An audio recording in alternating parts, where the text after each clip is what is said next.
Boa tarde a todas e todos que nos acompanham. Meu nome é Catiúcia Bertolo, eu sou professora do Departamento de Serviço Social da UFOP e eu componho a atual diretoria da ADUFOP. Sejam muito bem-vindas, bem-vindos, vocês que estão nos acompanhando agora, também quem assistirá esse debate posteriormente. Ele ficará arquivado, disponível na página do Facebook da ADUFOP, Eu aproveito também já para convidar vocês para acessarem com regularidade as redes sociais, as páginas da ADUFOP, Facebook, Instagram e o site. São as nossas formas e meios de comunicação, de evidenciar, explanar as lutas travadas pelo sindicato aqui na seção local e também em âmbito nacional, além dos meios de comunicação com a base, com os sindicalizados, os e-mails que nós enviamos com regularidade. No Facebook da ADUFOP também estão os debates anteriormente realizados, desse ciclo de debates que nós estamos realizando desde alguns meses já. Nós já contamos com a presença de convidados e convidadas com uma importante trajetória intelectual e de militância, que trouxeram elementos para avançarmos no conjunto das lutas necessárias no âmbito sindical e da defesa da educação pública e da universidade pública. E hoje, prosseguindo com essas reflexões, que nós entendemos também como um momento de formação sindical, nós debateremos um importante tema que precisa da nossa força para resistirmos, para dizermos não.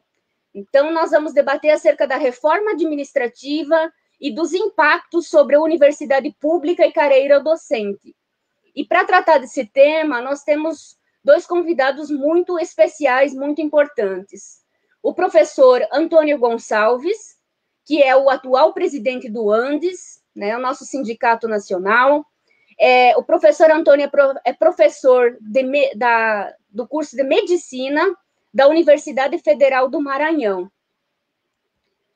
Também o nosso convidado, o Cacau Pereira, o advogado com especialização em Direito Público, extensão em Previdência Pública e Complementar. Também é pesquisador do Instituto Brasileiro de Estudos Políticos e Sociais, o IBEPS. Nós não podemos considerar ou tratar esse tema da reforma administrativa sem não referenciar, não considerar o momento histórico em que nós estamos vivendo, o contexto tão difícil, árduo que nós estamos passando enquanto humanidade no que diz respeito à pandemia da Covid-19, que já ceifou mais de 150 mil vidas de brasileiros. E no nosso país permanece o descaso dos governos e a lógica e a premissa do lucro acima da vida.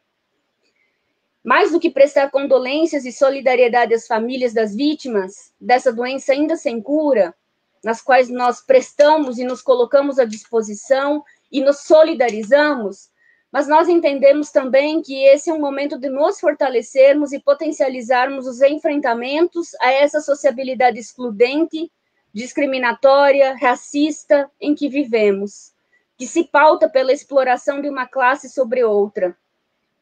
Esse é o momento de a universidade pública se articular com diferentes setores e entidades organizativas da classe trabalhadora. A universidade tem um papel, um importante papel, uma função social a cumprir nesse contexto.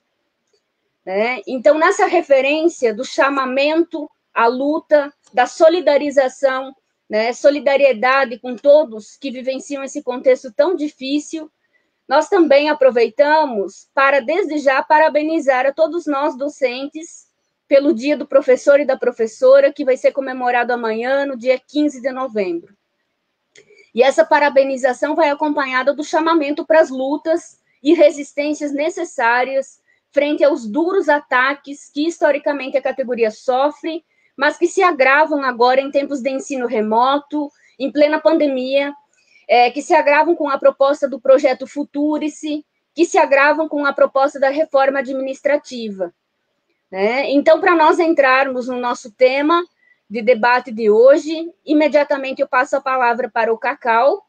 Fique à vontade, Cacau, para fazer a sua fala, trazer as considerações iniciais, num tempo de cerca de 20 minutos.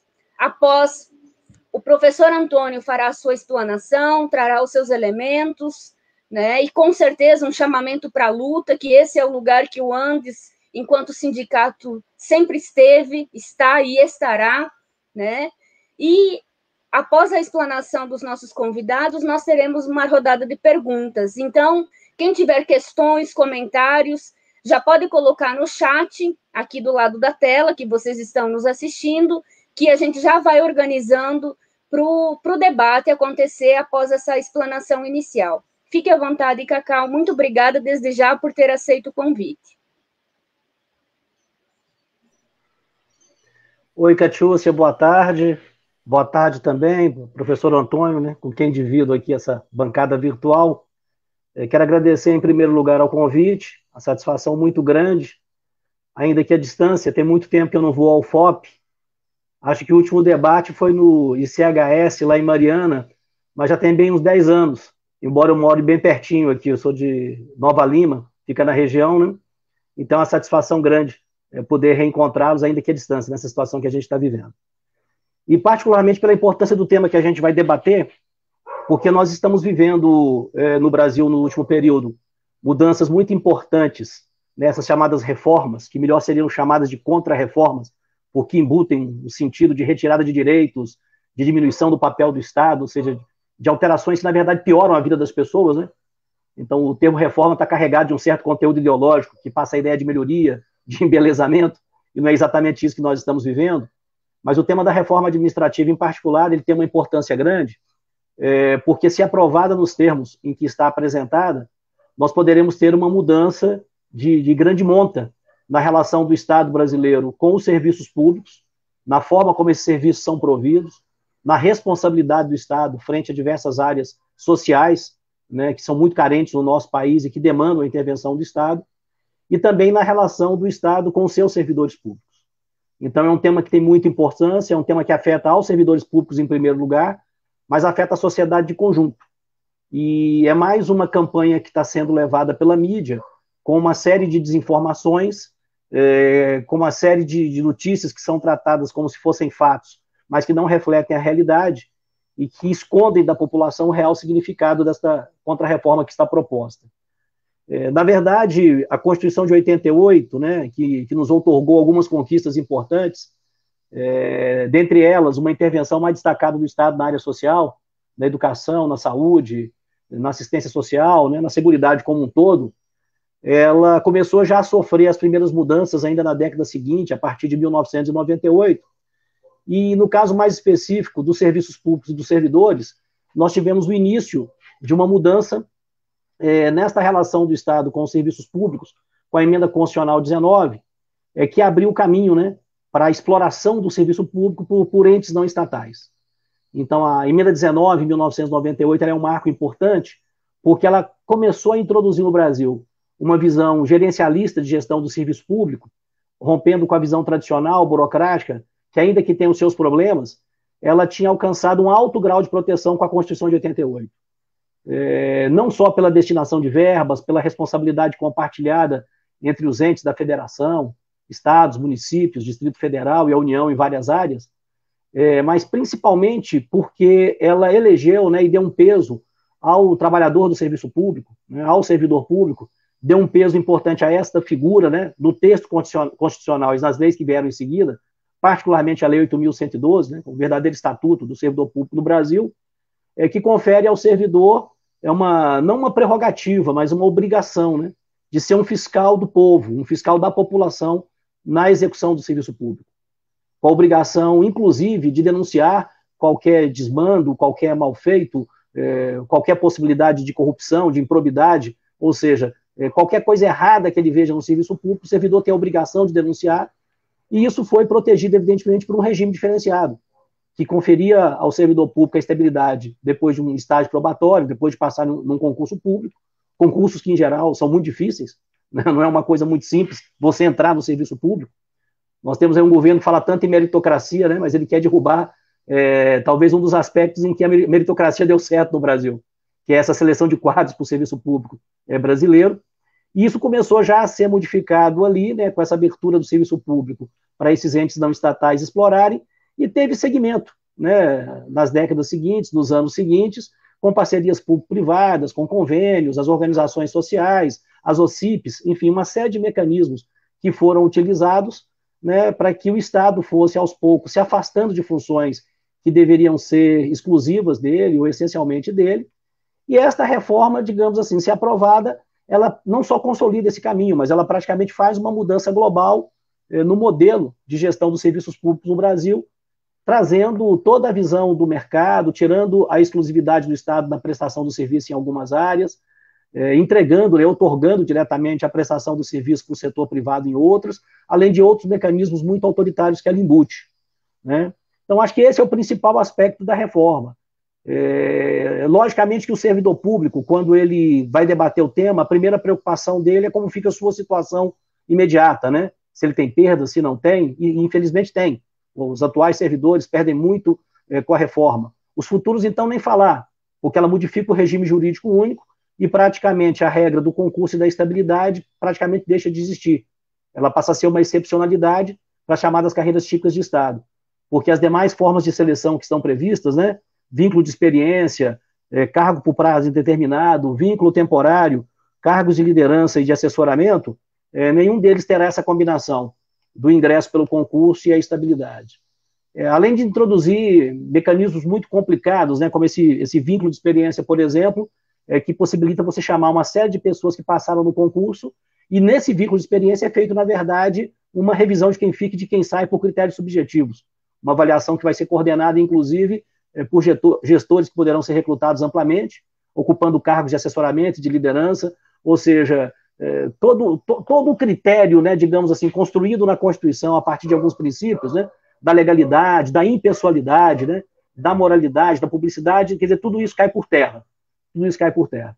E não é à toa, inclusive, que a primeira mudança que é proposta na reforma diz respeito a modificar os princípios que regem a administração pública, trazendo uma série de princípios da gestão privada da economia para dentro do setor público, alguns, inclusive, bastante complicados, né? Princípio da subsidiariedade, né? Em que a administração pública deixa de ter a primazia, deixa de ter a preferência, né? Deixa de ter a primariedade, né? E passa a ser secundária, subsidiária em relação à prestação de alguns serviços. Da mesma forma, o chamado princípio da imparcialidade, né? Que alguns colegas estão chamando do princípio da escola sem partido, porque obrigaria, por exemplo, a um professor em sala de aula, se falar do Big Bang, vai ter que falar do criacionismo, senão não está sendo imparcial. Né? E para nós que temos acompanhado as investidas deste governo contra a educação, muitas vezes com uma visão atrasada, obscurantista, né, que nega os avanços científicos, o papel crítico da educação, não é algo que surpreenda, né? Mas isso é elevado, inclusive, à categoria de princípios constitucionais.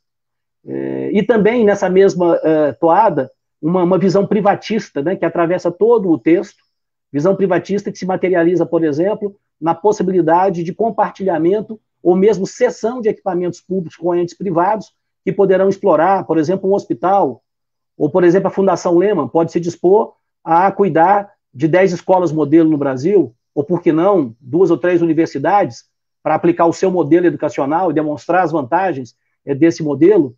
Tudo isso está presente nesse texto. Então, é uma reforma muito profunda, né? É uma reforma que, se aprovada da maneira como está, não é uma alteração pequena, é uma alteração muito grande nessa relação com os serviços públicos e com os servidores públicos, né? Além de tudo, ela traz um processo de precarização para dentro do serviço público muito grande, né? Ao alterar as regras de ingresso, ao retirar uma série de direitos que os atuais servidores têm, que ficam proibidos para os futuros servidores, direitos que afetam a progressão, que afetam a carreira, né? Licenças com vencimentos praticamente, exceto no caso de saúde, não serão mais permitidas, enfim, você tem uma série de mudanças que são feitas e que também já podem começar a operar desde a aprovação da reforma para os atuais servidores, né? A possibilidade da extinção de cargos, de funções, de extinguir gratificações, ou mesmo extinguir órgãos da administração indireta, né? Através de decreto, através de uma canetada. Então, um viés profundamente autoritário, né? Medidas que hoje exigem um debate com a sociedade, um debate do poder legislativo, né, confrontar as posições do poder executivo lá com os deputados, isso acaba com a reforma. Ela possibilita uma autorização ampla que essas mudanças possam passar a ser feitas por decreto em alguns casos, ou, sem necessidade de emenda constitucional, por legislação complementar, e inclusive nos estados e municípios, sem a necessidade de esperar uma lei complementar federal, né? Então, é uma reforma, além de tudo, autoritária, que concentra muitos poderes na mão dos chefes do executivo, né, e confere um grau de desprofissionalização do serviço público muito grande. Então, são aspectos assim que nos trazem muita preocupação, porque significa o Brasil retroceder, no mínimo em décadas, né, para uma situação anterior à Constituição de 1988, mas, em alguns casos, mais do que isso, praticamente retroceder ao período do patrimonialismo, né, do período em que não havia nenhum tipo de seleção para o serviço público, em que os cargos eram motivados por indicação política, né? Coisa da época da República Velha, estou falando até os anos 1930 no Brasil, e a reforma ela embute essa possibilidade na medida em que o concurso passa a ser uma exceção, em que as possibilidades de recrutamento amplo ou de seleção simplificada, elas são muito amplas, em que a efetivação no serviço público passa praticamente a ser um ato que vai ser um ato quase que discricionário do gestor público, né? Passa a ter um critério praticamente subjetivo, digamos assim, para que isso ocorra. Então, tudo isso abre caminho para um retrocesso muito grande, né? E, nesse caso, seria nós voltarmos a práticas políticas que no Brasil, embora ainda existam, né? Nós não podemos fechar os olhos, que em grande medida nós ainda temos esse aparelhamento do serviço público numa escala muito grande, particularmente nos municípios, isso é muito sentido, mas isso é elevado, digamos assim, a uma orientação geral. É uma orientação de princípios constitucionais, é uma orientação que está presente programaticamente na PEC, né? A PEC fala, por exemplo, em não estabelecer nenhum tipo de reserva de mercado, né? O que, na verdade, implica estabelecer a reserva para o mercado. Porque quando você fala em reserva de mercado, você está falando da atuação estatal. A atuação estatal que no Brasil sempre foi muito importante no desenvolvimento de várias áreas da economia, no desenvolvimento de tecnologia, né? E, de repente, você tem uma PEC que ela proíbe, ela vai inibir, por exemplo, investimentos do BNDES, de uma série de áreas, né? E não estou falando aqui só do setor público, não. Mesmo a indústria nacional privada, ela vai ficar tolhida de determinadas iniciativas, né, pela construção jurídica que foi feita nesse texto. Algumas pessoas, inclusive, têm dito que é uma PEC que é confusa, que ela tem problemas técnicos, né, tecnias, etc. e tal. Eu tenho ponderado que isso, digamos, é o menor dos problemas da PEC, né? Até porque isso não é uma novidade no Brasil, né? É muito comum em muitos projetos legislativos você encontrar proposições que não guardam nenhuma relação com aquilo que está sendo discutido, inclusive sendo aprovado. Só para dar um exemplo, o trabalho aos domingos, né, dos trabalhadores do comércio no Brasil, ele foi regulamentado em 2 artigos de uma lei que não tem nada a ver com isso, que é a lei que trata de participação nos lucros e resultados. Então foram feitas 2 emendas, 2 artigos, que autorizaram o trabalho aos domingos, isso passou no Congresso Nacional, foi sancionado sem nenhum questionamento. Então, esse problema das atecnias, dos problemas da PEC, ela repete coisas que já foram votadas, por exemplo, na reforma administrativa através da emenda constitucional 95, né, que congelou os gastos públicos por 20 anos. Ela reproduz também parte do texto da emenda constitucional 103, reforma da Previdência. Digamos, isso não é o problema, entendeu? O sentido geral dela, para onde ela aponta, é que me parece que são assim, os aspectos centrais que nós temos que compreender e temos que discutir. Então, é uma PEC que altera as formas de ingresso, o estágio probatório, né, praticamente acaba com a estabilidade para os novos servidores. Dentre os direitos que são extintos, nós temos a licença-prêmio, o adicional por tempo de serviço, parcelas indenizatórias, adicionais de substituição, progressão da carreira e promoção não poderá mais ser baseada em tempo de serviço, salário de substituição, dentre outros. Então, é um rol de direitos muito grande que ela acaba, e ela abre a possibilidade de que isso seja estendido para os atuais servidores, né, por meio de lei complementar, de alteração de estatutos funcionais, de planos de carreira. Ela pavimenta o caminho para isso. O próprio governo já não esconde isso, né? Aquela propaganda inicial que não afetava os novos, isso caiu por terra quando foi formada uma comissão mista que defende a reforma administrativa, e a senadora Cátia Abreu, numa entrevista com vários órgãos de imprensa, admitiu que isso estava implícito em alguns aspectos, como esse comando, né, para fazer as modificações, mas que já havia a possibilidade de mudanças de imediato, como a extinção de cargos, de gratificações, ou mesmo a extinção de órgãos, como está previsto na PEC 32. Me chama a atenção que alguns aspectos da PEC, eles têm, digamos assim, uma repercussão para o setor da educação diferenciado e que é motivo também de preocupação. Uma delas é a que trata da possibilidade da militarização da instituição escolar e também dos postos de saúde. Porque essa PEC, rompendo uma tradição que nós temos, né, que aquelas pessoas que estão numa função militar, elas estão adstritas a estar na função militar, para poder vir para o serviço público civil, elas têm que sair do serviço militar. Essa PEC não, ela abre a possibilidade de que uma pessoa ela possa ser, por exemplo, militar durante o dia e possa ser um professor à noite, ou possa ser médico de uma corporação militar num plantão e no outro ela possa ser um servidor público civil. E evidentemente que aqui não está se tratando de nenhum preconceito em relação a um eventual professor que trabalhe na área militar, ou um médico, não se trata disso, mas logicamente está vinculado ao comportamento que esse governo tem tido no tratamento com a instituição escolar. O debate recente do futuro, as mudanças que nós tivemos na base comum curricular, né, do ensino fundamental, também que é um debate recente, todo o debate das escolas militares também que foi feito, ou seja, há um debate na sociedade, o tema da escola sem partido, e evidentemente essa proposição, ela embute o risco da militarização, né, de unidades escolares, e seguramente o papel que muitos desses militares vão cumprir aí é aquilo que acontecia na época da ditadura no Brasil. É ser um olheiro que vai ficar acompanhando a atuação do professor em sala de aula. Se um professor tem um viés mais crítico no tratamento de algumas questões, vai ficar monitorando os estudantes que eventualmente participam do movimento estudantil. Então isso me lembra muito o que foi a minha geração, né? A minha geração, que pegou ainda o final da ditadura militar, não havia uma escola secundária e depois da universidade, não havia um setor em que não tivesse um representante do Serviço de Informações, do Exército diretamente, que estava ali para cumprir esse papel, né?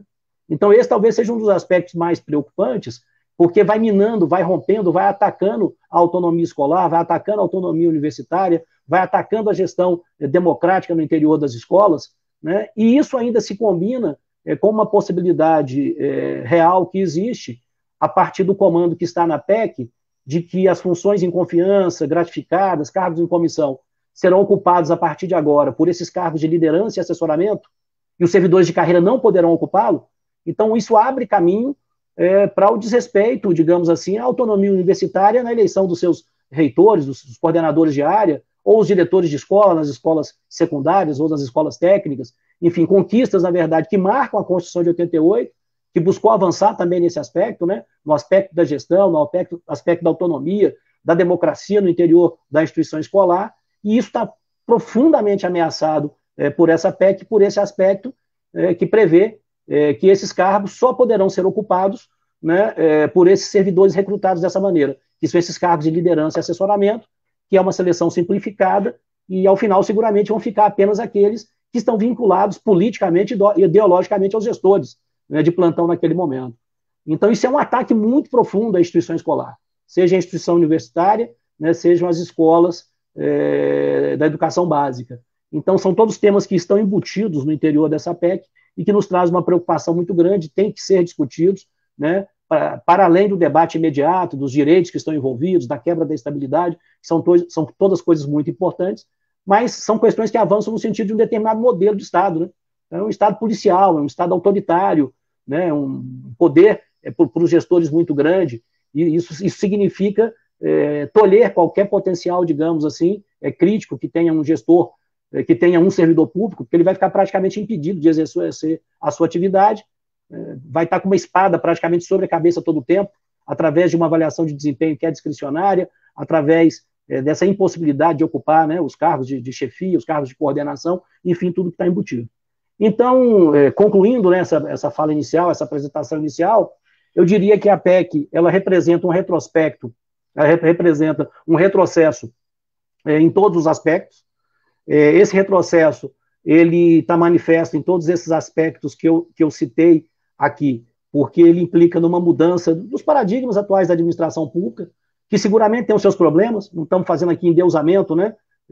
Os problemas são grandes, a começar pelos problemas que envolvem a materialidade, as verbas, o orçamento, né?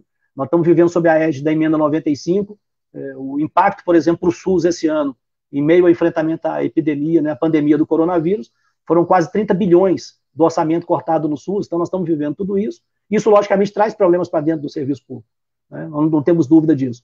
Mas, longe de localizar esses problemas e de centralizar esses problemas nos servidores.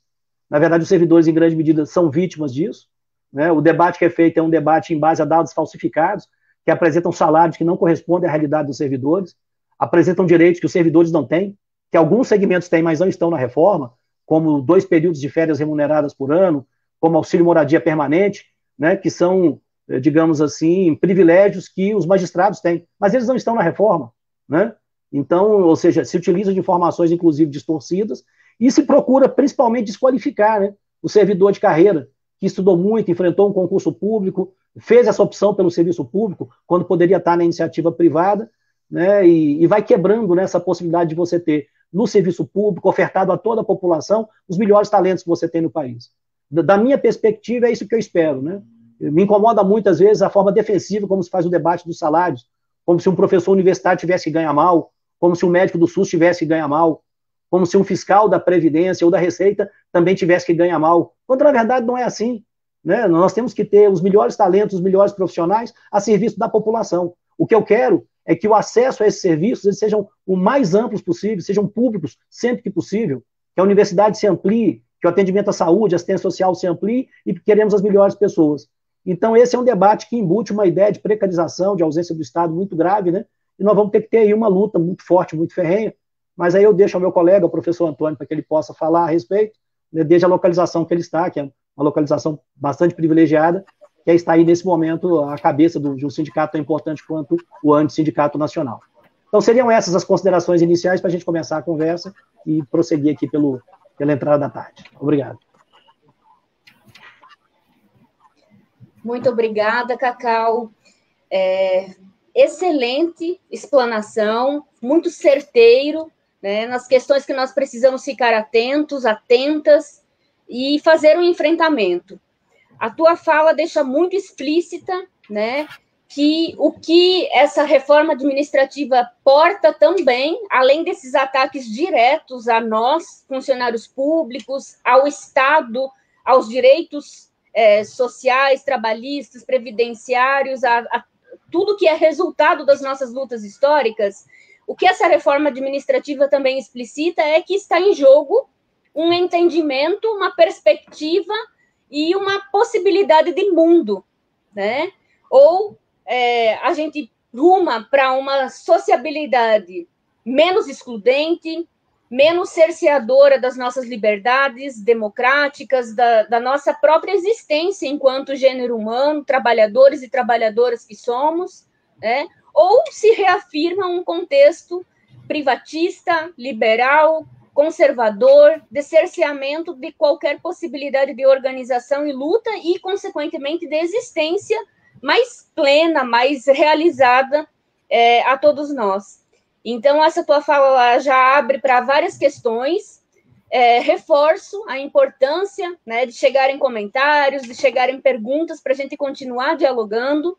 E agora eu passo a palavra para o nosso convidado, o professor Antônio Gonçalves, que também, assim como o Cacau, com certeza trará elementos muito importantes para a gente se potencializar, se organizar nesse contexto da resistência tão necessária. Então, fique à vontade, professor Antônio, e desde já eu agradeço, em nome da DUFOP, por ter disponibilizado o teu tempo, a tua dedicação para organizar esse momento de diálogo com a seção sindical, né, da DUFOP e todos os companheiros e companheiras, para além da DUFOP, que nos assistem agora, que assistirão posteriormente.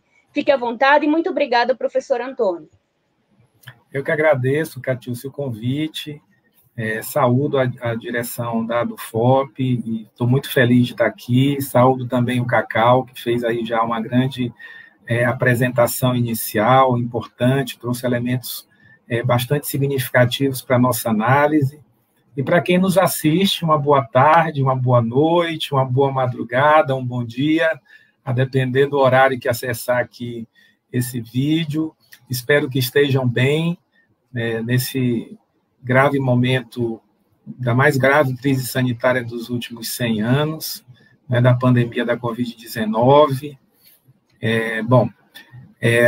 A gente tem que fazer uma análise em relação à contrarreforma, e o Cacau disse bem, é uma contrarreforma, porque, na verdade, retira direitos, né, não vem para adicionar direitos, para melhorar os serviços públicos, para aprimorar, porque é evidente que os serviços públicos têm que avançar na sua qualidade, na sua capilaridade, né? E essa pandemia tem demonstrado o quão é importante o papel do Estado, porque não é o mercado que está apontando saídas, é o Sistema Único de Saúde que está salvando vidas, né? Então, isso é o Estado e são os serviços e os servidores públicos que estão mostrando a importância de ter um Estado bem estruturado, para além dos governos, né?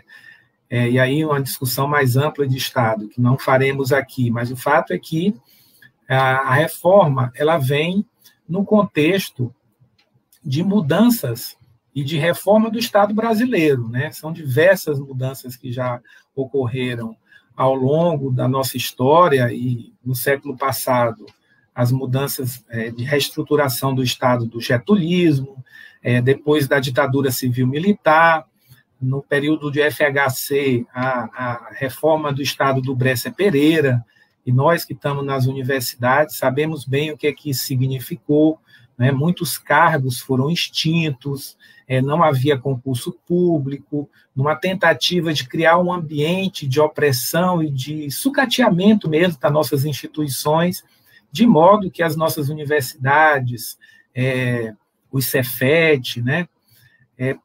Institutos que, na verdade, passaram a existir depois, buscassem outras alternativas, né? Surgiram também novos modelos de gestão, sempre com a argumentação de que não haveria recursos suficientes para garantir esses serviços, sendo que não são meros serviços, é garantia de direitos, então direito à vida, direito à saúde, direito à educação, a uma alimentação.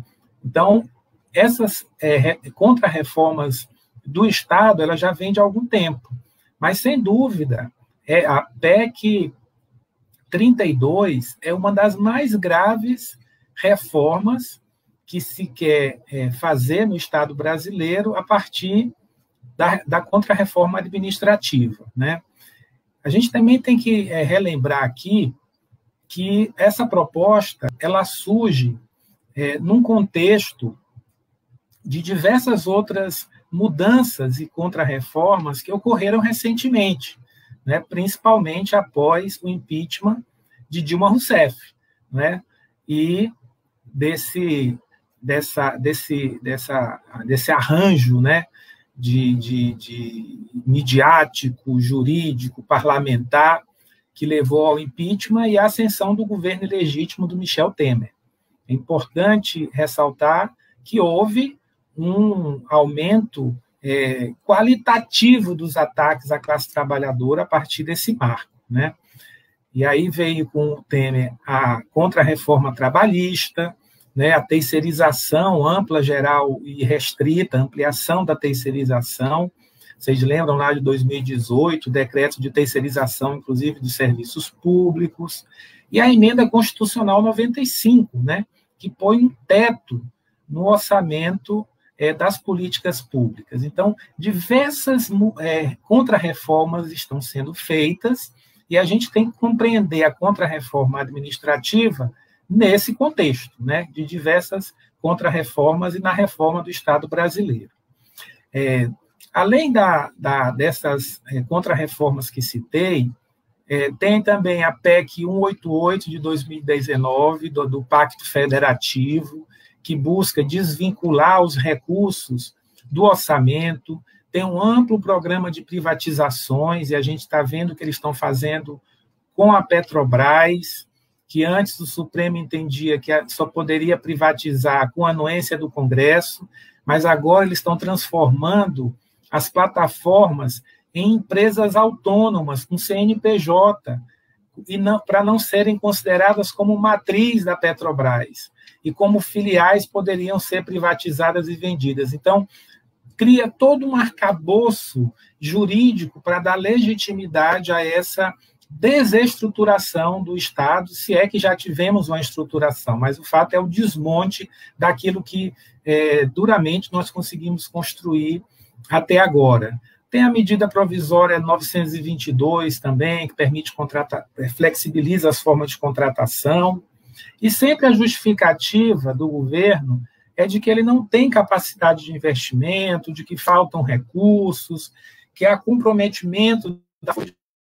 Quando a gente observa o sistema da dívida pública, quando a gente observa o que o governo paga só de swap cambial, é uma coisa escandalosa. Só nesse último período foram mais de 60 bilhões os recursos pagos com o swap cambial, que é um termo não é tão difícil de compreender. Trata-se de um ponto em contratos que o governo faz em relação a títulos públicos, que garante a flutuação do dólar, principalmente. Então, se o dólar sobe, e subiu muito no último período, aí o governo vai lá e garante essa subida do dólar. Só nessa questão do swap cambial, é um dos pontos do sistema da dívida, drenam recursos públicos em grande quantidade para a iniciativa privada. Mas o argumento do governo é de que não tem capacidade de investimento e que precisa enxugar a máquina pública, diminuir o custo Brasil, enfim. São diversas as argumentações. Se a gente se debruça, e aí o DIEESE tem vários documentos e tem estudos importantes sobre a administração pública, e tem um dado que eu queria trazer aqui, porque se fala que o Brasil, a máquina pública no Brasil, que o Estado brasileiro é inchado, né? Tem servidor público demais, com muitos privilégios e ganhando muito. E isso não é verdade. Se a gente pega e analisa o emprego nas administrações públicas em relação ao total de empregos e compara no âmbito, por exemplo, dos países da OCDE, a média de empregos públicos, de administração pública, em relação ao total de empregos dos países da OCDE, é de 17,71%.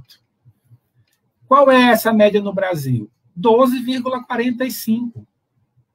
Se pegarmos alguns países da OCDE, essa proporção ainda é de 30% de empregos na administração pública em relação ao total de empregos. Até os Estados Unidos, que é um país liberal, né, do capitalismo central, tem empregos públicos em um percentual maior em relação aos empregos totais do que o Brasil. Então, não tem uma justificativa, não tem dado relevante que comprove que a gente tem aqui um excesso de servidores públicos. Nós sabemos que estamos numa sociedade extremamente desigual e que tem muito a fazer, muitas reparações a serem feitas, muitas mudanças para que se garanta diversos direitos, né? Direitos. E isso o Estado não consegue fazer. E vai piorar, porque com a contra-reforma, aí sim mais direitos ainda serão retirados. A gente está analisando aqui no contexto amplo do setor federal, mas a maioria dos servidores públicos eles estão nos municípios. 53,1% está nos municípios. 29,1% no setor público estadual. Apenas 9,8% no setor público federal. 7,4% nas empresas estatais. E quanto ganha? Servidor público ganha muito mesmo, como se diz, né? Lembrando que o regime jurídico único não garante, veda exercício de outras atividades, com poucas exceções, não tem direito a fundo de garantia, tem todo o estatuto do servidor, né, com os princípios da administração pública que devem ser seguidos, a seleção por concurso público, enfim. Mas 53% dos servidores públicos, de um modo geral, nos três entes federados, ganham até 4 salários mínimos. 53%. 33,7% ganham entre 4 e 10 salários mínimos. E aí a gente não está falando do salário mínimo real, né? Porque o DIEESE aponta um salário mínimo aí que seria de R$ 4.536,12, que é um salário mínimo muito superior ao atual salário mínimo. Apenas 3,2% dos servidores públicos ganham acima de 20 salários mínimos. e esses não serão afetados, os militares, né? Então, esses cargos, eles foram poupados pela proposta da PEC 32. Essa proposta de PEC, como o governo apresentou, ela é a PEC 32 é apenas a primeira etapa da contra-reforma administrativa. O governo já disse que terão outras. Então, a primeira etapa é mudar a Constituição e introduzir ali um texto que seja o mais genérico possível. Por quê? Porque, em seguida, vem a segunda etapa, que é a regulamentação, através de leis complementares, dessas mudanças constitucionais. E aí merece fazermos aqui uma análise da atual conjuntura. Não é? O governo Bolsonaro, no último período, fez um giro, um grande acordão no âmbito do Congresso Nacional, compôs, a partir do Centrão, uma base de apoio no Congresso Nacional, já fizeram as pazes ali o Maia e o Guedes, a Justiça, o Judiciário também, né, o abraço do Toffoli com o Bolsonaro simboliza muito desse acordo que envolve o Judiciário, o Supremo Tribunal Federal, né, e a indicação do futuro ministro do Supremo foi a partir do Centrão, do Ciro Nogueira, aqui do Piauí, né? E aí mostra exatamente a busca do Bolsonaro e do bolsonarismo, em certa medida, de ter uma base sólida no Congresso Nacional que vai facilitar, né, a tramitação de propostas como essa contra-reforma. A gente sabe que a mudança constitucional requer votação nas duas casas, com quórum qualificado. A gente está no período agora de eleições municipais e que há uma desmobilização no âmbito do Congresso Nacional, mas tão logo passem as eleições municipais, e nessa janela aí até o final do ano, eles podem avançar muito com essa primeira etapa, né? E esses acordos e essa recomposição da base de apoio do governo, né, e essa pacificação, entre aspas, da burguesia no âmbito do judiciário, pode facilitar muito a segunda e a terceira etapas dessa contra-reforma, né? Então, a segunda etapa, mudança por leis complementares. E a terceira virá para estabelecer um novo marco regulatório das carreiras, a mudança do Estatuto do Servidor. Será que com essa mudança teremos direito à greve, por exemplo, né, que sempre foi uma questão? Eles podem aproveitar isso e retirar, inclusive, esse direito de greve do servidor público. A mesma tática que utilizaram na contra-reforma da Previdência, eles estão anunciando agora, de que a atual mudança não afeta os atuais servidores. Não é verdade que não afeta os atuais servidores, afeta e muito. Eu tive a oportunidade, como médico, de acompanhar a situação de servidores como quando o INAMPES foi extinto, né? Então, eram cada vez menos trabalhadores do INAMPES, né, com menor capacidade de mobilização, com salários mais achatados, indo para a aposentadoria com salários irrisórios, e muitos estão nessa situação. Então, nós, atuais servidores, seremos cargos extintos a vagar, em sua grande maioria. Quem vai contribuir com o nosso regime próprio, os regimes próprios de previdência? Nós já sabemos que, a partir de 2012, quem entrou no serviço público já entrou sob a égide do FUNPRESP, né? E já contribui, no máximo, para o regime próprio, até o teto do regime geral. E aí, se não tivermos contratações da forma que nós, atuais servidores, somos contratados, contribuindo para o regime próprio, quem vai manter esse caixa? Quem vai garantir o pagamento das aposentadorias e pensões, as nossas, quando nós nos aposentarmos? Porque não existirão mais servidores como nós, né? Então, isso afeta em vários aspectos os atuais servidores. Mas eu não duvido que, na tramitação do Congresso, eles já incluam os atuais servidores. Esse debate já está no âmbito do Congresso Nacional e, dependendo da correlação de forças, eles vão já empurrar essa mudança logo agora. Eles estão criando aí 5 vínculos distintos de contratação, como já disse o Cacau, e estão estabelecendo novos princípios para a administração pública, além da imparcialidade, da publicidade, da transparência, da inovação, da responsabilidade, da unidade, da coordenação, da boa governança pública. Eles estão introduzindo o princípio da subsidiariedade, ou seja, o Estado só vai entrar aonde a iniciativa privada não quiser entrar. Essa é a verdade, é submeter o Estado ao desejo da iniciativa privada, abrindo a possibilidade para que o Estado Nacional contrate os serviços na iniciativa privada em várias áreas, inclusive de empresas multinacionais. Isso é muito grave, isso é a destruição do serviço público, como nós estamos buscando construir até esse momento. E ainda,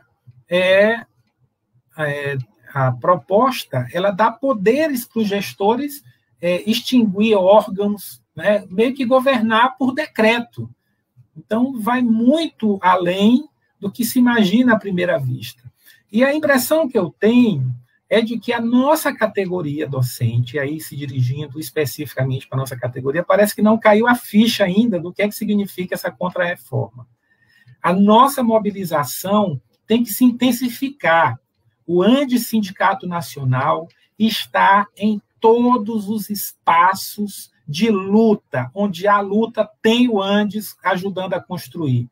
Seja na CSP com lutas, no Fórum Sindical Popular e de Juventude de Luta por Direitos e Liberdades Democráticas, no FONASEF, que, aliás, o FONASEF, que reúne várias entidades dos serviços públicos, servidores públicos federais, é um espaço importante de luta.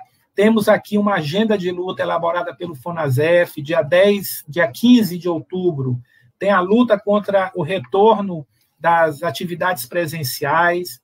Dia 24 de outubro, plenária nacional dos servidores e trabalhadores de estatais.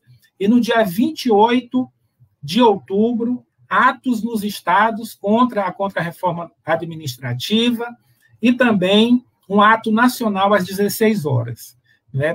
O ANDES, a gente está divulgando esse calendário e convocando a nossa categoria a participar. É muito importante, a partir de cada sessão sindical, que a gente se mobilize. A gente está aí numa situação de necessário isolamento social, de distanciamento social, da importância de usar máscara, porque não teremos vacina tão cedo, a pandemia ainda não acabou, apesar, felizmente, do número de casos estar reduzindo, e de mortes também, mas a gente ainda tem muita subnotificação, mas mesmo considerando todos esses elementos conjunturais, manter a mobilização, se apropriar do que significa essa contrarreforma é fundamental para mantermos a nossa mobilização e, tão logo seja possível, retomarmos as ruas, né?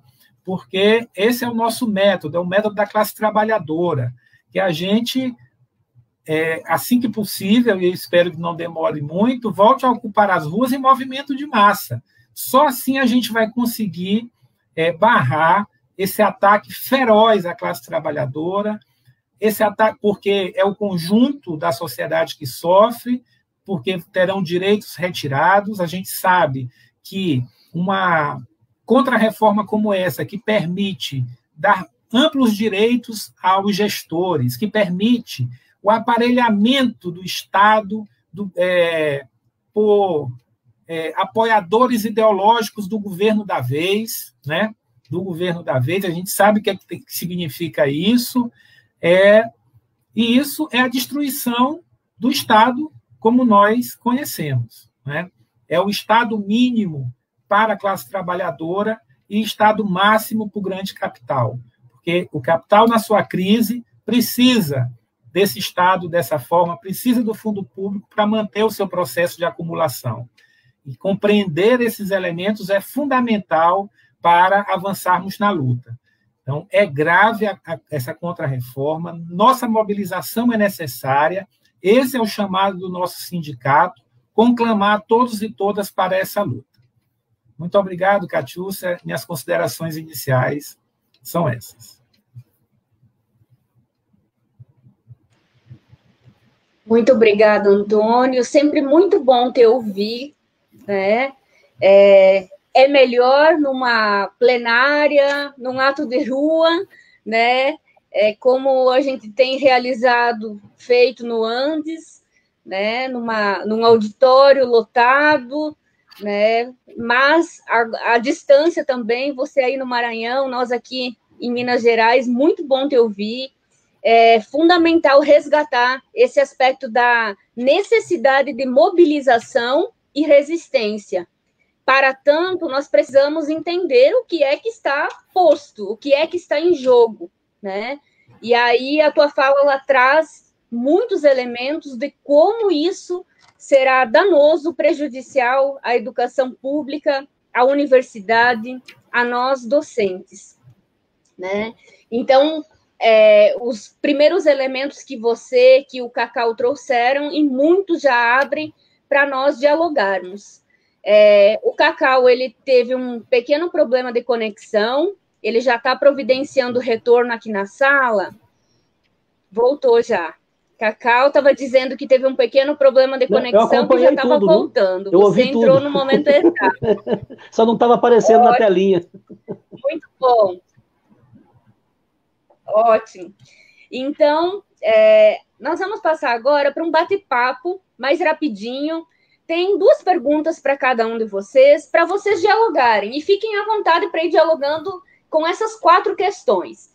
Então, Cacau, se num tempo de 10 minutos, aproximadamente, você puder trazer alguma reflexão, mais elementos sobre a questão da reforma administrativa no estado de Minas Gerais, né? Aqui em Minas, tanto quanto no governo federal, nós temos um governo estadual que tem uma perspectiva privatizante, liberal, de ataque aos direitos trabalhistas e de desmonte do Estado, né? É uma fala sempre com viés privatista. Então, se você puder trazer alguns elementos, fazer uma reflexão sobre os impactos, por exemplo, já que estamos numa live de um sindicato da categoria docente, que atua na área da educação, se puder fazer uma conexão com a reforma administrativa no governo Zema, as propostas desse governo, o que é que tem acontecido aqui em Minas Gerais, e a incidência sobre o professor lá na escola, sobre o nosso colega professor das universidades estaduais, sobre o colega que está trabalhando na saúde em condições muito precárias, agora em tempo de pandemia. Então, trazer mais evidências de Minas Gerais, porque com certeza nós precisamos potencializar a luta aqui no estado também, né? E também, Cacau, se você puder fazer algum comentário, alguma reflexão sobre a questão, o trâmite judicial, essas decisões recentes dos âmbitos, né, dos altos escalões do âmbito judiciário brasileiro, sobre a questão da nomeação dos reitores nas universidades, né? Nós já temos muitos reitores interventores nas universidades brasileiras. Essa tem sido uma prática do governo Bolsonaro de não respeitar a vontade e a deliberação da comunidade acadêmica, mas recentemente, há poucos dias, teve uma movimentação, decisões no sentido de um enfrentamento à posição do Bolsonaro, no sentido de sinalizar para que seja respeitada a vontade da comunidade acadêmica das universidades.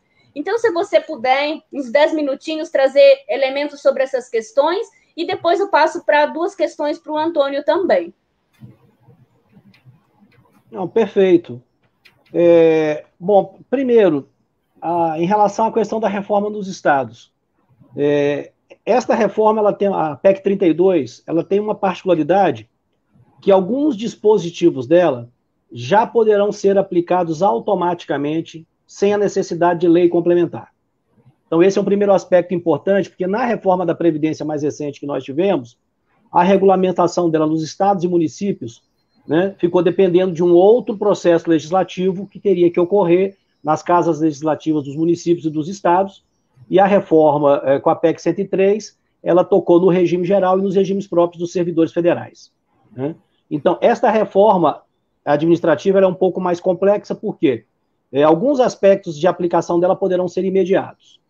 Os outros, que dependeriam de autorização legislativa, aí você tem uma combinação, né? A própria PEC já prevê que, mesmo sem a edição de uma lei complementar no plano federal, os estados e os municípios podem se antecipar, podem realizar as suas mudanças, se adequando, por exemplo, aos 5 novos tipos de vínculo que estão propostos ali, né, para dar um exemplo.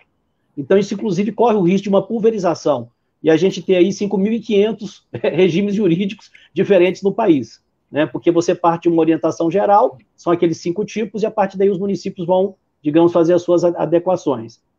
Mas sem a necessidade de que seja editada uma lei federal. Se posteriormente sobrevier uma lei federal, aí serão feitas as adequações. O que é, inclusive, um aspecto de insegurança jurídica muito grande. Porque como você pode ter um intervalo, por exemplo, de 2 anos entre a edição de uma lei e outra, isso gera direitos, né, o que os servidores teriam e que poderão ser modificados, por exemplo, adiante, na hora que for adequar com a lei federal. Então, esse é o primeiro aspecto. Mas qual é o aspecto político mais importante? Na verdade, o que o governo está fazendo, o governo federal, é estabelecer uma espécie de um salvo-conduto para que, conforme a correlação de forças em cada estado, os governadores e os prefeitos possam antecipar suas reformas.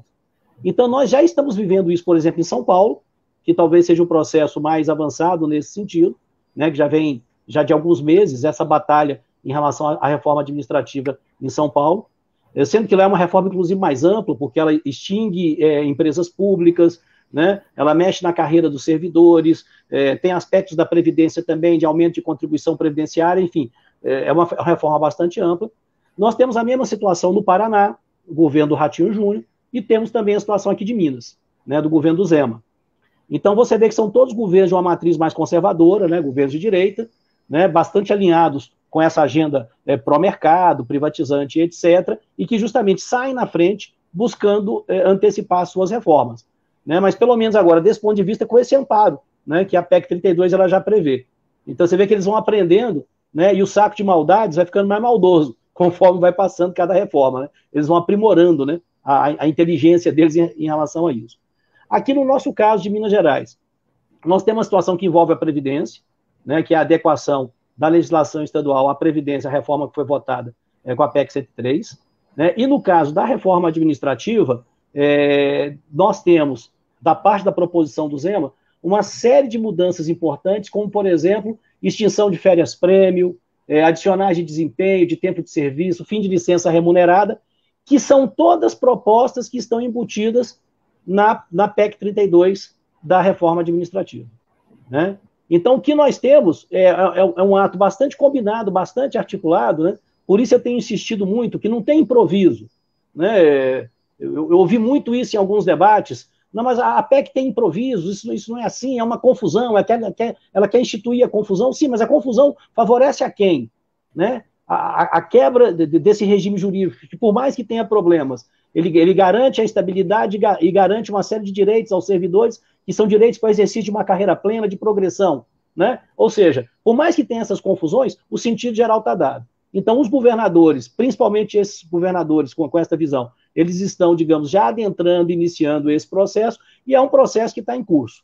Eu acho que uma das questões mais graves que nós temos nisso é a tramitação de todos esses projetos em meio à pandemia. Né? Até agora, digamos assim, a tramitação da reforma administrativa, ela está parada, há discussões nesse sentido, mas como a Comissão de Constituição, Justiça e Cidadania não tem funcionado, eles não puderam ainda fazer a instalação e criar a comissão específica dela. Há pressões nesse sentido, né? Porque há outras pautas que demandam ser votadas, como, por exemplo, a situação que envolve lá a quebra do decoro da deputada que está acusada de matar o marido lá, Flor de Lis, né? Então, eles estão utilizando isso, inclusive, a sociedade está pressionando, nós temos que dar uma resposta, mas, na verdade, é utilizar esse argumento para poder iniciar a tramitação da PEC da reforma administrativa mais rapidamente, né? Então, é isso que está acontecendo. Mas essa situação da pandemia, eu acho que ela envolveria, inclusive, uma situação mais geral, que determinadas matérias, particularmente essas matérias que envolvem participação popular, que é o caso de uma PEC, né? Normalmente você tem as audiências públicas, você tem o debate com a sociedade, enfim, não é uma legislação comum ordinária que está se mexendo. Você está mexendo na Constituição do país, né? Que seria a lei maior, digamos assim, aquela salvaguardar determinados direitos e garantias. Então, acho que, inclusive, isso deveria ser objeto de um debate mais sério, né? São os limites da nossa democracia representativa, né? Que vão ficando cada vez mais explícitos aí, né, e que naquela reunião do Ministério, inclusive, ficou bem evidente. Aquela ideia de aproveitar para passar a boiada, granada no bolso dos servidores, tudo aquilo que foi falado, né, representa bem como as nossas elites políticas, né, entendem isso. Então, se utiliza, inclusive, de um momento como esse, em que a proteção da vida seria o primeiro aspecto, para poder avançar nesse sentido. Sobre o tema que envolve a relação do judiciário. Nós temos tido alguns atritos entre o Poder Judiciário e o Poder Executivo, mas nesse momento o que nós estamos assistindo é outra coisa, né? É uma certa lua de mel, uma certa recomposição, né? Enfim, a indicação de um novo ministro, inclusive, para o STF, né? Aparentemente, inclusive, com algum grau de diálogo de relação com atuais ministros da Corte. Ou seja, nós estamos assistindo uma série de coisas que, numa situação normal, qualquer um olharia e diria: não, isso é um filme de horrores. Né? Tudo que a gente fala de imparcialidade, etc., todos esses princípios constitucionais que nós estamos aqui recitando, né, isso vira letra morta quando você vê a conduta dos gestores, né, dos agentes públicos, dos agentes políticos, em relação a isso. Mas no que diz respeito ao problema do respeito à autonomia universitária e ao respeito à indicação das eleições no interior das universidades, ou mesmo das listas tríplices, né, o que nós temos da parte do governo uma clara disposição de não respeitar. Aliás, o governo já fez isso no Ministério Público. Né? O Aras não estava em nenhuma lista, né, dos procuradores e foi indicado porque, ideologicamente, era o procurador talhado a cumprir um papel, né, perante esse governo. E o governo não teve dúvida, né, de romper com a tradição do interior do Ministério Público fazer isso. E essa luta está em curso hoje numa série de universidades, institutos federais. Eu tenho acompanhado um pouco no Paraná, né, na Universidade Federal, e em outras, a luta para que se respeite a indicação da comunidade escolar, né, para os reitores. A posição que o STF esboçou é uma posição progressiva, no sentido de que se respeite, né, o princípio constitucional, porque o princípio da autonomia universitária, aliás, ele remonta à ditadura militar, né, é algo assim incrível, né? A ditadura militar, em que pese a sua intervenção nas instituições educacionais, que foi muito forte, né? Ela preservou em relação à instituição universitária alguns aspectos, digamos assim, né, de respeito a essa instituição. Eu fui militante do movimento estudantil na universidade no período da ditadura. E me lembro que algo que nós sempre fazíamos quando tinha algum grande problema era juntar trabalhadores, botar dentro da universidade e dizer: aqui a polícia não entra. Aqui a polícia não entra. No ambiente do campus a polícia não entra. E nós fizemos isso inúmeras vezes. Com trabalhadores da construção civil, fizemos isso com trabalhadores metalúrgicos, com professores do ensino básico que faziam greve, porque havia um respeito ao espaço, né, da universidade, aquele ambiente. A polícia, por exemplo, não adentrava. Né, o respeito à autonomia escolar, à autonomia universitária. E que se manifesta no respeito à escolha, né, dos reitores. Então, a posição que foi adotada inicialmente pelo STF, que não está julgada ainda, né, mas ela pelo menos sinaliza no sentido de uma posição tomada pelo Poder Judiciário, no sentido de resguardar essa que é uma conquista importante. E, voltando aqui, eu já fiz referência a isso, algo que, inclusive, está previsto de ser atacado pela PEC 32, né? Porque a regulamentação dos cargos de assessoramento e liderança também será feita oportunamente por lei. Né? Eles são criados pela PEC, você tem então a reforma da Constituição que cria esse novo vínculo, né? Mas depois você vai ter nos municípios, nos estados e na União, você vai ter a regulamentação do que são esses cargos. Né? E eu não tenho dúvida, que não só os reitores, não só os diretores de escola, mas as chefias de departamento, coordenações pedagógicas, etc., tudo isso vai ser objeto, evidentemente, né? Basta ver o processo de militarização do Ministério. Né? Você tem generais à frente de várias pastas, sem nenhuma qualificação técnica que justifique, né? Mas por uma opção do governo de fazer essa ocupação. Então, o que se pretende é isso. Então, a posição adotada pelo STF nesse sentido, né, ainda que inicial, não foi votado, mas abriu-se um debate, pelo menos, ela é uma posição progressista nesse aspecto que nós temos que fortalecer, né, para tentar impedir esses arroubos autoritários que, particularmente em relação às instituições escolares, têm sido muito fortes nesse governo. Muito obrigada, Cacau.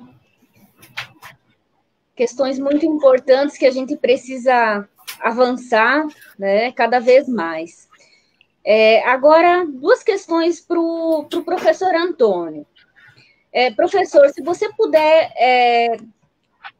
trazer mais elementos ainda, além desses que já trouxe, né, sobre o plano de lutas do Andes, né, o nosso sindicato historicamente posicionado nas lutas sem qualquer atrelação, vinculação, submissão a governos, a partidos, a reitorias, né? Então, reivindicando um espaço da luta, né? Sem qualquer atrelamento que vá modificando os princípios, né, da nossa organização sindical, enquanto antes. Então, se você puder trazer um pouquinho mais de elementos sobre o que foi reafirmado enquanto plano de lutas, né, considerando que nós tivemos 2 CONADs extraordinários em um curto período de tempo, né, que traz também à tona e à reflexão da nossa organização a questão eleitoral do nosso sindicato, mas muito para além disso também, né, a questão dos planos de luta, o que é que a gente está lutando, como e por quê, né? Então, que isso sinaliza, com certeza, a necessidade de continuarmos com essa perspectiva de direção do nosso sindicato nacional, né? Então, se puder trazer elementos sobre o plano de lutas do Andes e também alguma reflexão sobre a articulação entre o Futurice, o ensino remoto e a reforma administrativa, porque temos cá entre nós uma impressão de que isso tudo compõe um grande pacote de ataque ao Estado brasileiro, a nós, classe trabalhadora, e, consequentemente, nós, docentes de uma universidade pública federal, né, que compomos a classe trabalhadora. Então, essas 2 grandes reflexões, tanto das lutas, do que o nosso sindicato defende, e também desse grande conjunto de ataques por meio do Futurice, o ensino remoto e a reforma administrativa. Uns 10 minutinhos, professor, fique à vontade. Muito bem. Resgatando um pouco do que tem sido esse ano de 2020, nós saímos do Congresso, do 39º Congresso na DUSP, né, na USP, em São Paulo, em fevereiro, com um bom plano de lutas. Mas, logo no mês seguinte, em março, com a pandemia da Covid-19, a conjuntura mudou de forma muito radical, digamos assim, né? E essa mudança conjuntural fez com que surgisse a necessidade, primeiro, de estabelecermos a prioridade para o nosso sindicato a partir do surgimento da pandemia. E aí, nossa prioridade de salvar vidas, né? Então, esse foi o nosso principal plano de lutas, digamos assim, logo a partir do mês de março. Não que tenhamos esquecido do nosso plano de luta, mas a prioridade era salvar vidas. E aí entramos em diversas atividades de solidariedade de classe, né? Tivemos que suspender as nossas atividades presenciais nas nossas instituições, mas também dentro do sindicato, né? Nossos trabalhadores e trabalhadoras foram dispensados para trabalho remoto na medida do possível, criamos condições para que isso acontecesse, mas estabelecemos aí várias ações de solidariedade. Com o passar dos meses, e principalmente com a grande pressão exercida por todos nós, para que fizéssemos alguma atividade de ensino remotamente, né?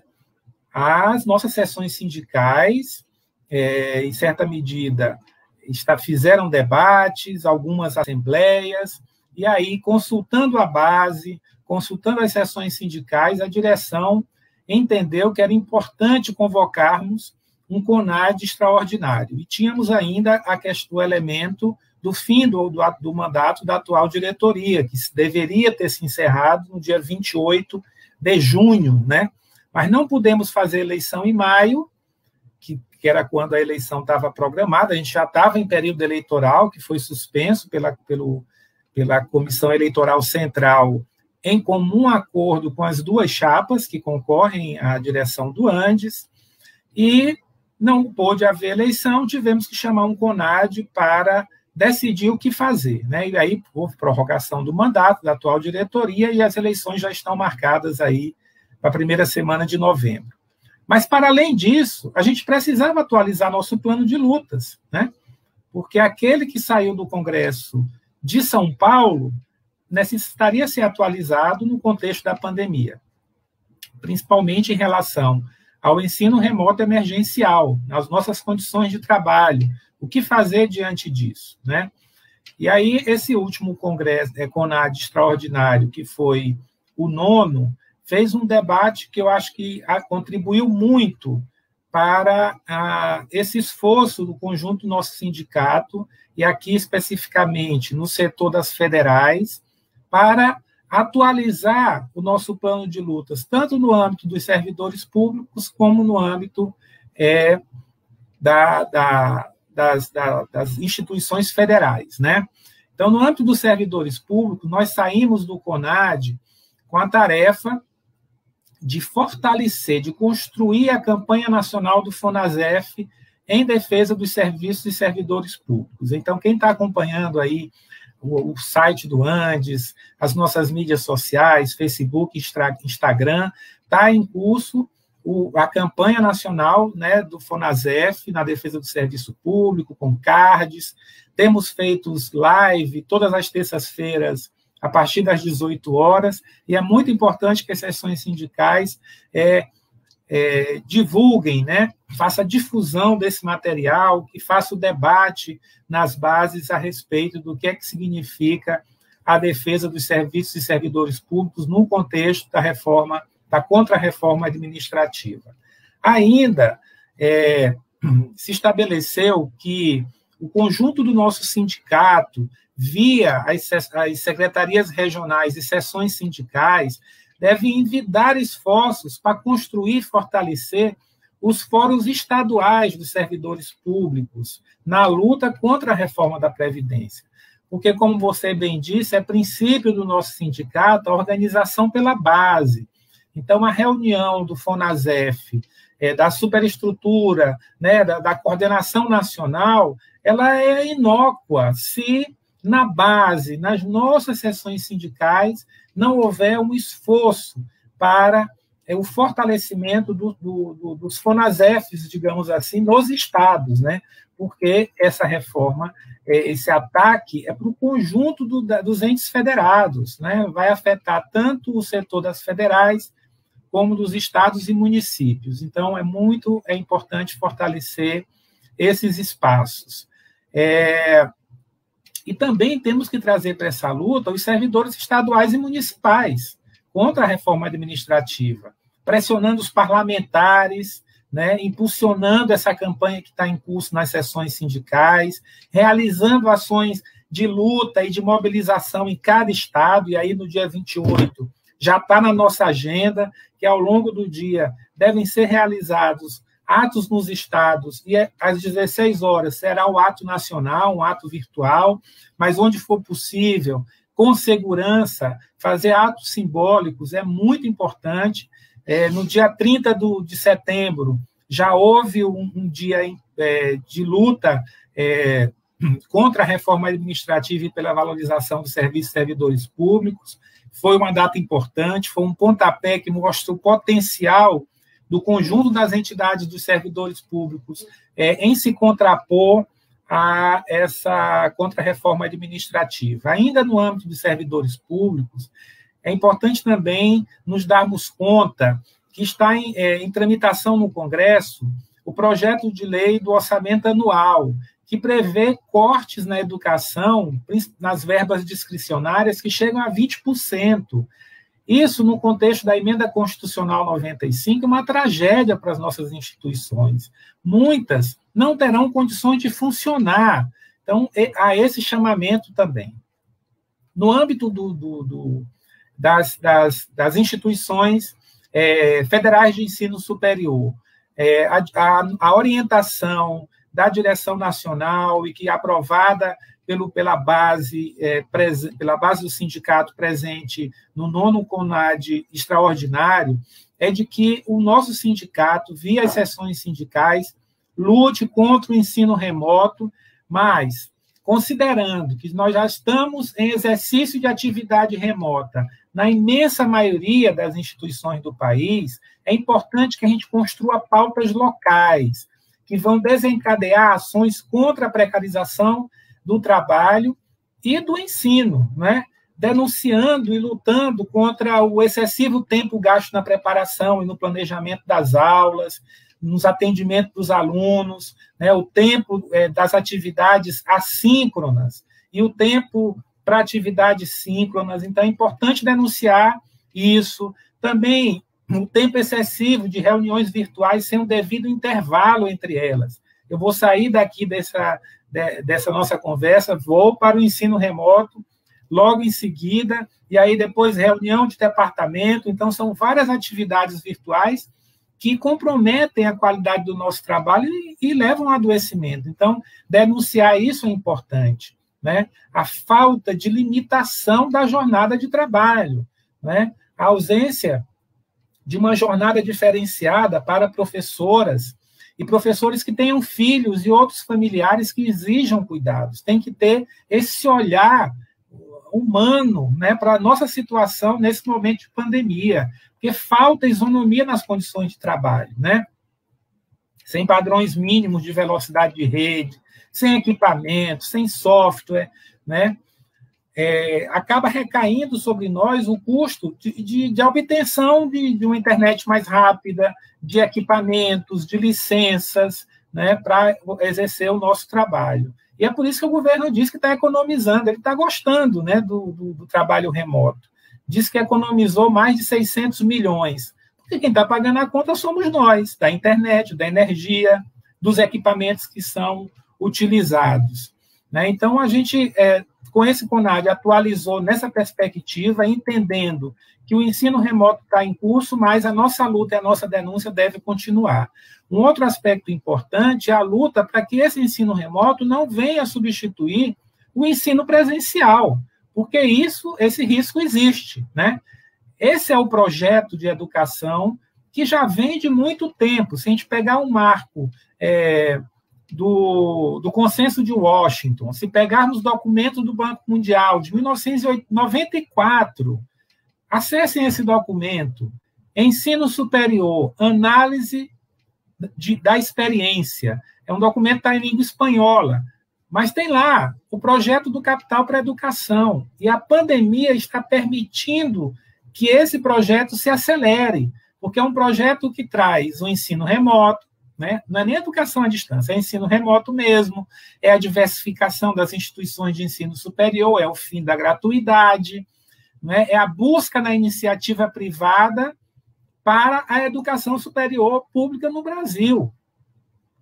Com a aprovação da contrarreforma administrativa, muitos pontos no futuro tornam-se desnecessários, porque a contrarreforma já vai contemplar essa busca de prestação de serviços na iniciativa privada, de forma irrestrita, porque o futuro já se analisa para isso. E, para finalizar, está sendo criado um ambiente favorável, porque se corta recursos na PLOA, no projeto de lei do orçamento anual. Nós estamos submetidos à emenda constitucional 95, que pôs um teto nas políticas sociais, incluindo a educação. Se faz uma contrarreforma administrativa, como é que as nossas instituições vão funcionar? Vão ter que buscar na iniciativa privada, segundo a lógica deles, para salvar essa crise do capital. E é contra isso que nós temos que nos insurgir. É muito importante mantermos o nosso sindicato combativo como se construindo pela base, é muito importante. Eu tenho muita honra de ter servido a nossa categoria como presidente do Andes nesses 2 anos, quase 2 anos e meio, mas sempre entendendo que a nossa diretoria é uma diretoria executiva, como diz o nosso estatuto. Porque a gente aponta a direção, mas quem decide, ao fim e ao cabo, são as assembleias de base, não é a nossa base, é a base do sindicato que diz em que direção devemos seguir. E é com esse princípio, por esse princípio, que nós temos nos pautado, seja para atualizar o plano de lutas, mesmo que remotamente, através de 2 CONADs extraordinários, que é necessário, é uma medida excepcional. Isso não vai se tornar permanente no nosso sindicato. Para um momento excepcional, exigiu medidas excepcionais.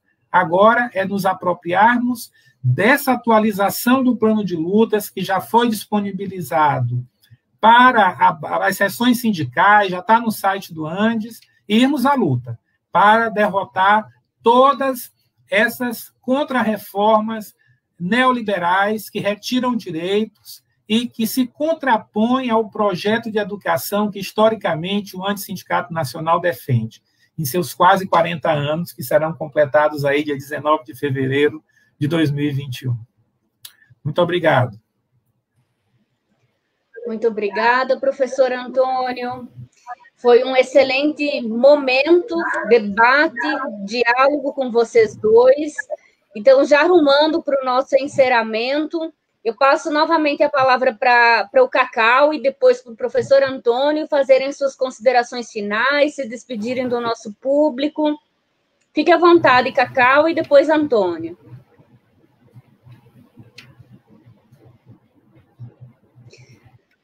O microfone está fechado, Cacau. Agora voltou. Dificuldades tecnológicas, tá vendo? Tá vendo como esse negócio de ensino remoto não é tão simples, né? Não, eu quero agradecer a possibilidade do debate. Logicamente, ele vai seguir, vamos continuar conversando sobre o tema. Queria só aproveitar as considerações finais para levantar um tema sobre o qual eu não tratei e que, de certa forma, o Antônio trouxe na última fala dele, que é a importação, né, de modelos de ensino ou de reformas de outros países para a realidade brasileira e apresentando isso como se, na verdade, tivesse embasado em grandes estudos, né? A atual reforma está baseada em 2 estudos recentes do Banco Mundial, um de 2017 e outro de 2019, e que pintam um quadro quase que caótico, né? Quase que de falência do Estado brasileiro, como já foi feito na reforma da Previdência, na reforma trabalhista e em outros momentos, né? Só que no caso voltado ao serviço público brasileiro. E a partir daí são apresentadas uma série de propostas que supostamente melhorariam a qualidade do serviço público, né? O atendimento à população. Então esse é o discurso que se baseia. Agora, nada mais falso, né? Assim como as mudanças do setor educacional, elas refletem elaborações que já vêm de algumas décadas, né, no sentido da privatização do ensino superior, do ensino remoto, outras questões que o professor Antônio trouxe agora. Também a reforma administrativa, ela está lastreada em experiências recentes, principalmente depois da crise de 2008, e não tem nada a ver com as boas intenções das agências multilaterais e melhorar o serviço público brasileiro e melhorar o acesso da população, né, e o trabalho dos servidores. Na verdade, as mudanças que estão sendo propostas na carreira, elas já estão sendo experimentadas em outras reformas. Foi o caso de Portugal, que extinguiu todas as suas carreiras e permaneceu com 2. Um carreirão de nível médio e um carreirão de nível superior, essencialmente, né? O caso, por exemplo, do compartilhamento e cessão de equipamentos públicos. Isso foi feito recentemente também numa reforma realizada no Estado espanhol. Isso resultou em quê? O Estado teve que reassumir a saúde daquele país agora no momento da pandemia, porque esses equipamentos privatizados não davam conta de atender a demanda colocada, né? E a Espanha amarga alguns dos piores índices, né, no enfrentamento à Covid-19. O tema do contrato de gestão também está presente nessa proposta da reforma administrativa e em projeto de lei do senador Anastasia no Congresso Nacional, né? E isso foi copiado da reforma que foi feita na França. Aqui no Brasil criaram também uma versão para a chamada entrada lateral do serviço público. Normalmente o servidor entra no início da carreira e vai evoluindo com o tempo. Como eles querem quebrar a carreira, qualquer progressão por tempo, estão adotando esse mecanismo que é chamada entrada lateral. Ou seja, o servidor já entra no meio da carreira. Isso foi feito em outros países, é o caso da França, é o caso de Portugal, né, que utilizaram isso com o argumento de buscar talentos no mercado para determinados projetos específicos. Aqui no Brasil está virando regra, com o cargo de liderança e assessoramento, né, que já entra tomando conta de todos os cargos comissionados, das gratificações, das funções, né, na administração pública. Então, esses exemplos que eu dou, eles vão no sentido de demonstrar que não tem nenhuma boa intenção nesse projeto. Se alguém acha que tem alguma coisa aí que pode, de alguma maneira, virar bem do serviço público, no sentido de qualificar, de melhorar, de profissionalizar, isso é um engano completo, né? Eu acredito que debates como esse são muito importantes, nesse momento em que a gente está aí ainda nessa situação do isolamento, temos que respeitá-la, mas eu acho que a realidade está impondo que, ainda que com algum risco, nós vamos ter que preparar uma volta às ruas, às mobilizações, aos nossos processos, inclusive, de paralisação, porque nós não vamos conseguir derrotar essa proposta apenas pela mobilização em rede social. Nesse momento, está cumprindo um papel muito importante, mas nós temos que ter esse pensamento, essa visão estratégica, né, que isso vai se colocar, e nesse sentido, o calendário que foi descrito aí, eu acho que aponta no sentido de construir essas condições, né? Eu me despeço, te agradeço, Catiúcia, deixo um grande abraço para o professor Antônio, e fico aí à disposição no que a gente puder ajudar nos debates, né, com vocês aí da UFOP e o pessoal do ANDES, tá? Um grande abraço, uma boa tarde, muito obrigado pela oportunidade.